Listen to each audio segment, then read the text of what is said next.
মাত্র দুটো উপকরণ দিয়ে বানিয়ে ফেলে ডেজার্টটা। খেতে যা অপূর্ব, মুখে লেগে থাকবে কিন্তু। অপূর্ব খেতে, অপূর্ব। নমস্কার বন্ধুরা, আমার চ্যানেলে তোমাদের সবাইকে স্বাগত জানাই। আমার গলায় ব্যাং ঢুকেছে, কাশতে কাশতে গলাটা বসে গেছে, কিছু মনে করো না। আওয়াজ শোনা যাচ্ছে কিনা বুঝতে পারছি না, চেষ্টা করছি আমি জোরে কথা বলার, পুরো ভয়েস বসে গেছে। আজকে একটা দারুণ ডেজার্ট এনেছি, সেটা হলো দুধ আর পাউরুটি দিয়ে। একদম দেখো উপকরণগুলো কিন্তু একদম সহজ। দুধ যখন তখন পাওয়া যায়, পাশের সব থেকে পাওয়া যায়, আর ব্রেড তো সবার ঘরেই থাকে। এই দুটো উপকরণ দিয়ে একটা দারুণ ডেজার্ট তৈরি হবে, খুব সোজা। মন দিয়ে দেখলে পরের দিনই খেতে পারবে সকালে। তো চলো শুরু করা যাক। প্রথমে দুধটাকে জাল দিয়ে নেবো, তার জন্য একটা কড়াই বসিয়ে দিলাম। আর এখানে ফুল ক্রিম মিল্ক নিয়েছি। এই দুধটাকে প্রথমে দিয়ে দেবো কড়াইতে। আজকে দুধে কোনো জল পড়বে না, একদমই জল পড়বে না, কারণ দুধটা ফুটাতে ফুটাতে কমিয়ে দেবো, একদম ঘন হবে, দুধটা হয়ে যাবে মালাই। বুঝতে পারছো কি ডেজার্ট বানাতে হয়েছে? আশা করি বুঝতে পারছো। হ্যাঁ, দুর্ধর্ষ খেতে হয়। দেখো দুধটা উঠলে গেছে, এবার সমানে হাতা দিয়ে এটাকে নেড়ে নেড়ে জাল করে নেবো। অনেকটা ঘন করতে হবে। আমি এখানে 500 ml দুধ নিয়েছি। এবার তোমরা যদি পরিমাণে বাড়াতে চাও তাহলে বাড়াতে পারো, তবে উপকরণগুলো আরো বেড়ে যাবে। তো এটাকে জাল করে করে একদম কমিয়ে ফেলবো। যতক্ষণটা মালাই টাইপের হয়, একদম ঘন, ততক্ষণ তো জাল করতে হবে। আর এটা না একদম দুধ দিয়ে তৈরি হয়, কিন্তু দুধের আকার থাকবে না, পুরো ঘন। আমরা যে মালাই চমচম খাই না, অনেকটা ওরকম।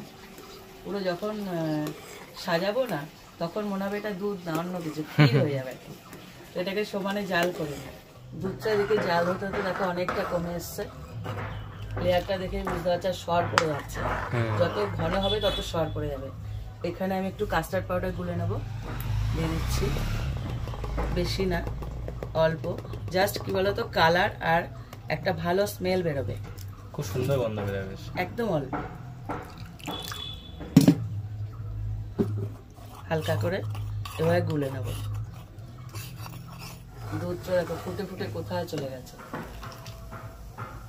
এবারে আমি দিয়ে দিচ্ছি চিনি। এবার চিনিটা তোমরা মিষ্টি যেরকম খাও সেই আন্দাজে দেবে। খুব বেশি মিষ্টি হলে ভালো লাগবে না, মিষ্টি একটু বুঝে সুঝে দিতে হবে। তবে এটা ডেজার্ট তো, তবে কম মিষ্টি যেন না, হ্যাঁ সেইভাবে দিতে হবে, কারণ এই দুধটা আরো ঘন হয়ে যাবে। সেই আন্দাজে দুধটা, এই চিনিটা দিতে হবে। এখানে আমি 4 চামচ চিনি অ্যাড করছি। একটু মিষ্টি খাই, দেখেই বুঝতে পারো। এবার দুধটাকে একটু নেড়ে দেবো, চিনিটা পুরো গলে যাওয়ার জন্য।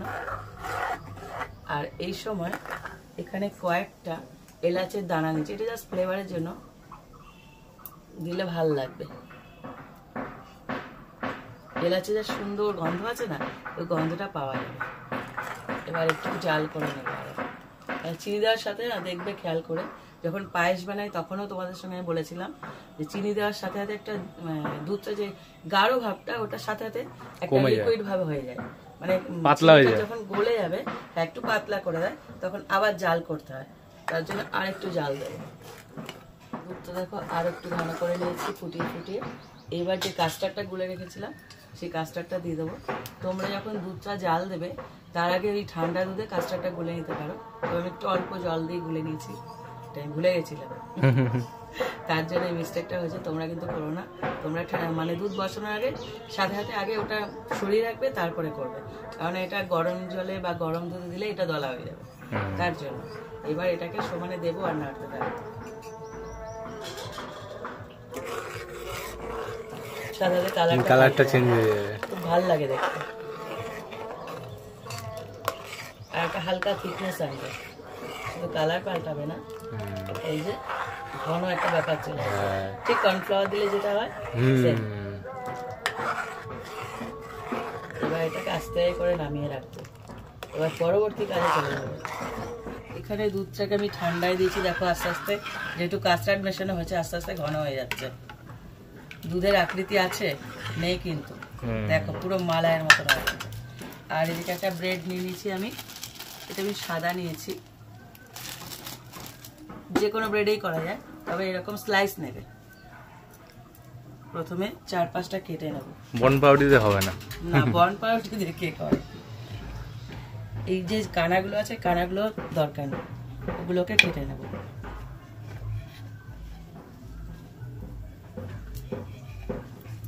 দেখো সব কটার কানা আমি পরিষ্কার করে একদম কেটে নিয়েছি। এবার আমার ব্রেডটা না একটু ছোট সাইজের, তোমরা যদি বড় ব্রেড গুলো হয় না এরকম চওড়া চওড়া, ওগুলোকে 4 টুকরো করা যাবে। আমার তো ছোট সাইজের পেয়েছি, তার জন্য আমি 2 টুকরো করছি। কিন্তু তোমরা যদি বড় পাও তাহলে 4 টুকরো করলে দেখতে ভালো লাগবে। তো এগুলোকে মাঝখান থেকে আমি কেটে নেব। একটু লম্বা লম্বা হবে আমারটা, তোমাদেরটা স্কোয়ার হবে। খেতে একই, সবই একই, শুধু দেখতে অন্যরকম, দেখতে আলাদা হয়ে যাবে। হ্যাঁ, এবার প্রত্যেকটাকে আমি এইভাবে মাঝখান থেকে একটা করে কেটে নিচ্ছি। ততক্ষণ একটা কড়াই বসিয়ে দিই, এর মধ্যে ঘি দিয়ে দিচ্ছি। পুরো এই যে ব্রেডগুলো একটু ঘিয়ে ভাজবো, একদম ডিপ ফ্রাই হবে, কিন্তু কোনো স্যালো ফ্রাই না, ঘিয়ের মধ্যে একদম ভাজতে হবে। এদিকে বাকিগুলো আমি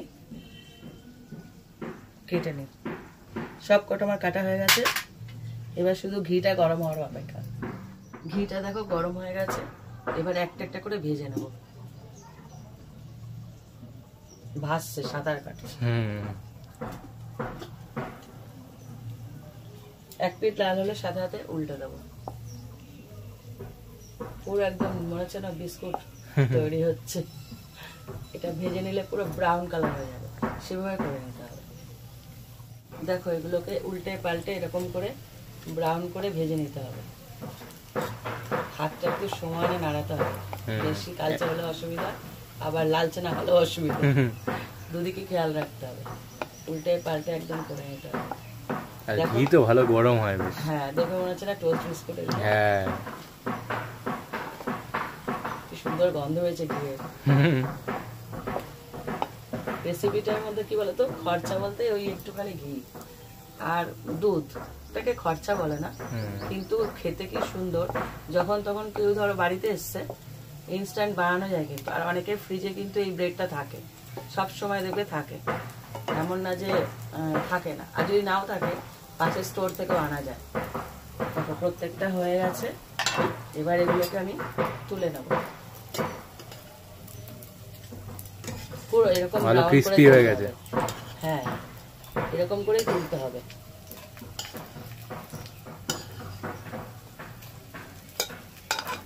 ক্রিস্পি বলে, এটাকে ব্রাউন বলে।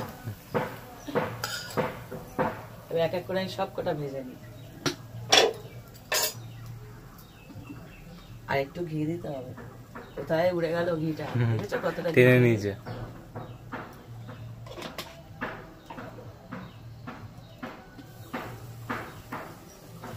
সমস্ত ব্রেড গুলো দেখো আমার ভাজা হয়ে গেছে। এবার একটুখানি ঘি দেবো। ঘিটা একটু যাবে, কিছু করার নেই। এখানে আমন্ড কুচি করে নিয়েছি, প্রথমে ভিজিয়ে নিয়েছি, তারপরে কুচি করেছি পুরো লম্বা লম্বা করে। এগুলোকে একটু ভেজে নেবো হালকা, খেতে ভালো লাগবে আর গন্ধটাও সুন্দর আসবে, তার জন্য। হালকা দেখো ব্রাউন কালার হয়ে গেছে, এবার তুলে দেবো।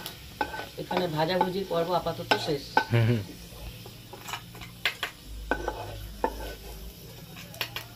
দেখো এরকম একটা কাছের পাত্র নিয়ে নিয়েছি। এটা কি বলতো, এই ব্রেডগুলো দিয়ে সাজাবার জন্য। তো এখানে যে ভাজা ব্রেডগুলো আছে, প্রথমে সাজিয়ে নেব।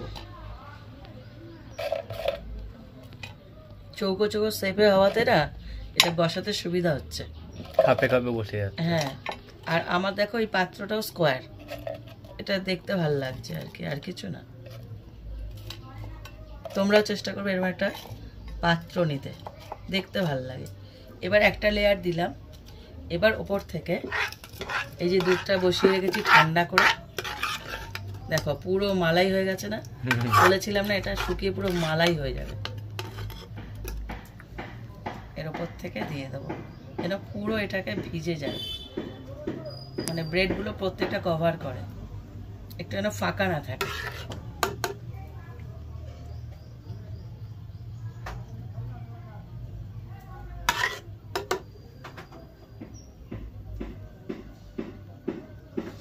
দেখতেও খুব সুন্দর লাগছে। দেখতে সুন্দর, খেতে অপূর্ব সুন্দর।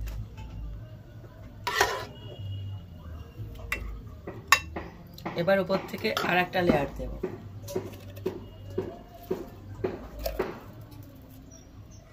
দেখো এটা আর একটা লেয়ার তৈরি করেছি। তোমরা চাইলে এটা পুরো ভর্তি করে লেয়ার তৈরি করতে পারবে, যতটা খুশি।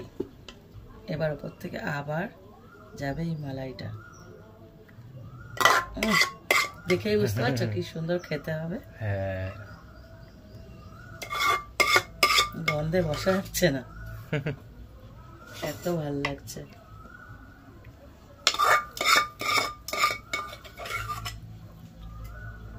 দেখো আমি প্রত্যেকটা ব্রেড সাজানোর পর ওই দুধের মালাই যেটা সেটা দিয়ে দিয়েছি।